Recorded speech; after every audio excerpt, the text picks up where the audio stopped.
আসসালামু আলাইকুম রহমতুল্লাহ। আলহামদুলিল্লাহ। এটা হচ্ছে নামাজের দৃশ্য। ইসলামী ব্যাংক বাংলাদেশ লিমিটেড সিলেট আম্বরখানা শাখায় আমি গতকালকে নামাজ আদায় করি ওনাদের সাথে। যিনি ওই আম্বরখানা শাখার ভাইস প্রেসিডেন্ট, তিনি ছিলেন ইমাম, অর্থাৎ যিনি রাষ্ট্রের ইমাম তিনি জনগণের ইমাম, যিনি রাষ্ট্রের প্রধান তিনি হবেন জনগণের ইমাম। এটাই হচ্ছে নেতা। তো এই ব্যাংক প্রতিষ্ঠিত হয়েছে কাকে নিয়ে? এই ব্যাংকের প্রতিষ্ঠাতা কারা? সেটা হচ্ছে বাংলাদেশ জামাতে ইসলামী।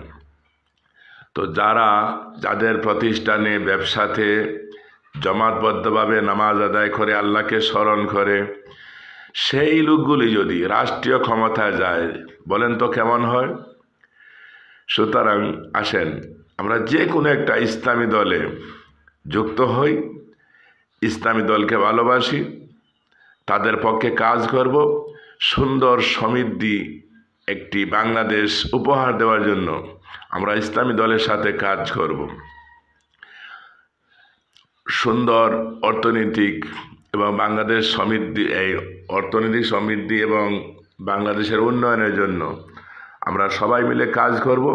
এজন্য আমাদের সবার উচিত বিশেষ করে বাংলাদেশ জামাত ইসলামীকে সহযোগিতা করা। তাদের নেতৃত্ব যদি রাষ্ট্রের মধ্যে হয় তাইলে আমরা মনে করি সুদমুক্ত হবে।